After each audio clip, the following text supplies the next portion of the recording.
Hola a todos. En el video de hoy vamos a demostrar uno de los teoremas más importantes en la teoría de la probabilidad, que es el teorema central del límite. En otro video vamos a ver algunos ejemplos y aplicaciones para poder usar este teorema en el proceso de aproximación de algunos cálculos de probabilidades. Entonces, bueno, el teorema central del límite nos dice que si tenemos una secuencia de variables aleatorias independientes e idénticamente distribuidas con valor esperado mu y con variancia sigma cuadrado, obviamente la variancia finita, y si tenemos una variable aleatoria definida como sigue, y tenemos otra variable aleatoria, y sub n, entonces la secuencia de variables y sub 1, y sub 2 va a converger en distribución cuando n tiende a infinito a una variable y que tiene una distribución normal con parámetros 0, 1, es decir, una distribución normal estándar. Bueno, para demostrar este teorema vamos a hacer una suposición que nos va a ahorrar muchísimo cálculo y muchísimo tiempo, pero es una suposición que no nos va a dar pérdida de generalidad. Al final de la demostración voy a darles una manera en la cual se puede hacer la demostración para el caso general haciendo un cambio de variable y ya básicamente es esto. Y entonces esta suposición es que mu la vamos a asumir igual a 0. Entonces la demostración va por este camino. Vamos a considerar la función phi, que es la función característica de las variables x1, x sub 2, x sub i para algún i en los naturales. Y entonces pues vamos a anotar lo siguiente, que la función característica de y sub n, obviamente esto va a depender de t según la definición de la función característica, va a ser igual al valor esperado o la esperanza, en este video lo voy a llamar valor esperado, de la variable aleatoria e a la i por t, donde i es la raíz de menos 1. Y esto nosotros sabemos que es exactamente igual al valor esperado de e, vamos a anotarlo así, y t y yn, que es esto mismo, pero recordemos que hemos asumido mu igual a 0, entonces esto no nos va a causar ningún problema. Y esto pues como ustedes saben, cuando nosotros tenemos e a la a más b, esto es igual a e a la a por e a la b. Entonces usando esto anterior, esta expresión nos va a quedar así. Vamos a usar la notación de la multiplicatoria, vamos a multiplicar pues absolutamente todas las e a la it por x sub j sobre sigma raíz de n. Y como las variables son independientes, entonces también nosotros sabemos que si x y y son independientes, entonces este valor esperado va a ser igual al valor esperado de x por el valor esperado de y.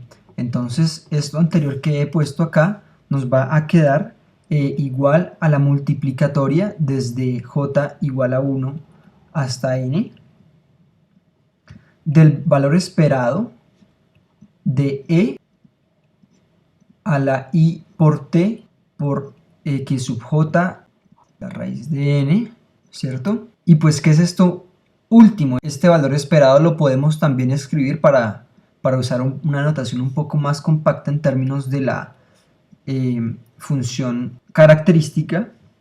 Entonces esto es igual a la multiplicatoria. De hecho podemos poner acá de los x sub j, ¿no?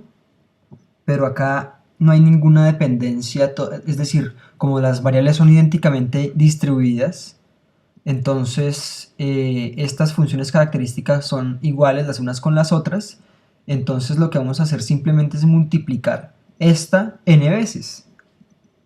Entonces esto va a ser igual a esto, ¿no? Ahora bien, noten que esta parte de acá por definición es igual al valor esperado de e a la i. Entonces pues vamos a considerar la expansión en series de Taylor de e a la x. Recordemos esta es e a la x es igual a la sumatoria, y si miramos esto aplicado a una función característica de este estilo, pues vamos a obtener que esta es igual a e al valor esperado de e a la itx.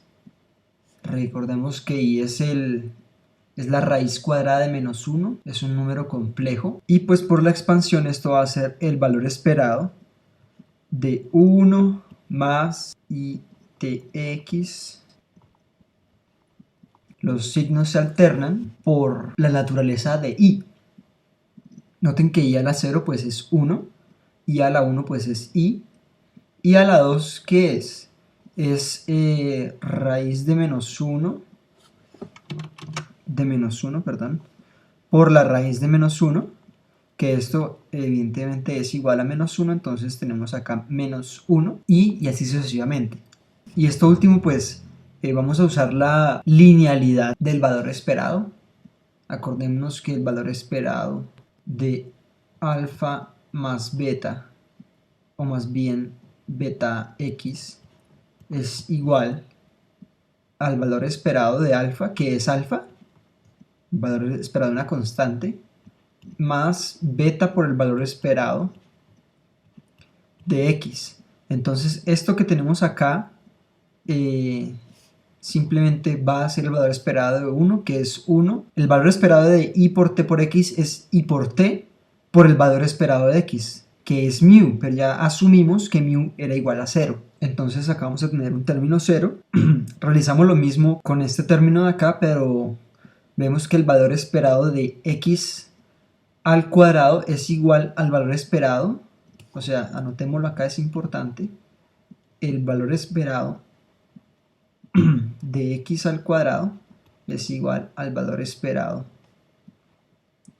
de x menos 0 al cuadrado, y nosotros sabemos que 0 es el valor esperado de x, por lo tanto esto es como se define la varianza. Entonces esto es igual a la variancia de x, que es igual a sigma cuadrado.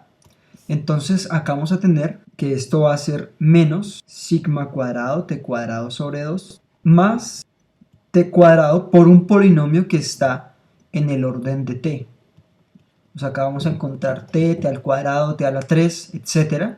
Y pues obviamente todos los números todas las potencias de t que siguen en esta suma, pues van a ser mayores o iguales a 3, por lo tanto esto es válido, escribir que esta cantidad del valor esperado de esto es igual a esto, es válido. Entonces si reemplazamos este último resultado, o si hacemos una analogía de este último resultado en esta última expresión en color azul, vamos a obtener lo siguiente. Recordemos que esa expresión azul, pues pongámosla en la pantalla. Recordemos que esa expresión azul viene de la función característica de y sub n, de t, ¿no? Una función que depende de t. Y pues esto nos va a quedar 1 menos sigma cuadrado sobre 2, ¿cierto? Es exactamente lo mismo. Y acá vamos a aplicar un truco, que es el siguiente. Recordemos que si tenemos p a la q, además esto de acá es el logaritmo de p a la q, lo podemos escribir como q logaritmo natural de p. Entonces vamos a usar esa combinación, es decir, lo primero que vamos a hacer es tomar el logaritmo natural de esta expresión. Entonces, pues para que quede más claro lo voy a hacer. Esta expresión en turquesa va a ser igual a e por esta propiedad que se habló de los logaritmos, n por el logaritmo natural de ¿quién? De 1 menos sigma cuadrado, pues de todo lo que teníamos en la expresión anterior, ¿no? Listo, entonces este logaritmo natural, miremoslo de la siguiente manera. Tomemos toda esta suma de infinitos términos y identifiquémosla como x, por decirlo así. Y recordemos la expansión en series de Taylor del logaritmo natural de 1 menos x, que es igual a la sumatoria desde k igual a 1 hasta infinito.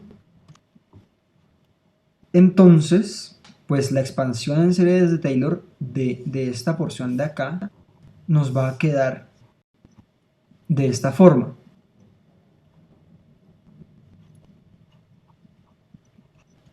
Y entonces este último resultado que obtuvimos aquí lo vamos a poder reemplazar en esta expresión en azul y pues vamos a obtener lo siguiente.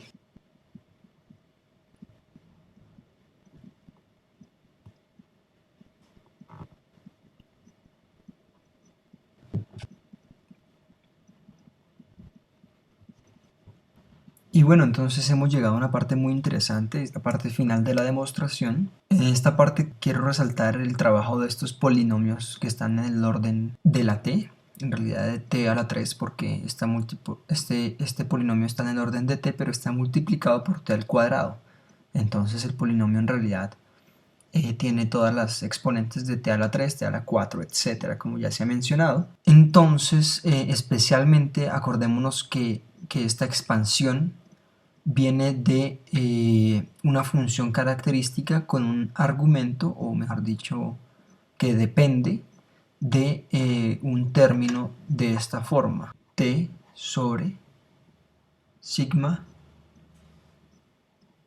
raíz de n. Entonces realmente este polinomio tiene este orden, ¿no? Es decir, aquí adentro hay términos como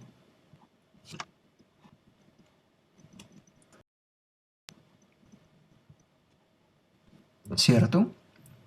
Y pues similarmente en esta parte, este cuadrado de acá va a hacer que esto sea t a la 4 sobre 4 a la n al cuadrado. Aquí vamos a tener también un n al cuadrado, pero multiplicado por un orden de t que se da por estos términos. Entonces van a ser n's en el denominador con una potencia mayor que 1. Y aquí lo que les quiero mostrar, bueno, aquí este menos 1 y este menos 1 se cancelan, pero lo importante es lo que pasa cuando multiplicamos este n por este término gigantesco, por esta suma infinita. Entonces cuando multiplicamos este n por este término, va a cancelar todos estos denominadores, pero ¿cuáles de todos ellos? Digamos, va a cancelar esto en realidad, como lo hemos visto, no es una n solita, pues este n lo cancela, mejor dicho, este n también, pero en este orden de t hay muchos n's que van a sobrevivir a esa cancelación, como por ejemplo este n, lo mismo pasa con este, entonces van a haber algunos n's en el denominador siempre para todos los términos adicionales. Aquí pasa exactamente lo mismo, se cancelan algunos n's, pero muchos n's sobreviven en cada uno de los términos. Y realmente lo que vamos a tener es que, y es lo importante, que si tomamos el límite, cuando tomemos ese límite, absolutamente todos los términos que tienen una n a cualquier potencia en el denominador se van a ir a cero. Pero hay solamente uno de esos términos que no tiene ninguna n, y es este de acá, este menos t cuadrado sobre 2n. Ese n se cancela y no hay absolutamente ningún término con n que esté multiplicado por ese término, por lo tanto ese término nos queda simplificado a menos t cuadrado sobre 2. Entonces este límite nos va a dar e a la menos t cuadrado sobre 2. Pero esta última expresión es famosa y de hecho la pueden ustedes deducir. Es igual a la función característica de y. Recordemos que y la habíamos definido por acá. Y era una variable aleatoria con distribución normal estándar. Y la función característica de una variable aleatoria con distribución normal estándar es precisamente e a la menos t al cuadrado sobre 2. Y recordemos que si dos variables aleatorias tienen la misma función característica, entonces también tienen la misma distribución. Esto implica entonces que y sub n converge en distribución cuando n tiende a infinito a una variable y que tiene una distribución normal estándar. Entonces este es el resultado del teorema que queríamos ver hoy. Es un resultado muy importante que tiene muchísimas aplicaciones, sobre todo para aproximar en cálculos de probabilidades. Y pues cuando querramos hacer la demostración para el caso en el que μ es distinto de 0, simplemente podemos considerar el cambio de variables definiendo una variable aleatoria, o mejor dicho muchas variables aleatorias que sean esta z sub i igual a x sub i menos μ, y esto pues nos va a facilitar bastante la demostración.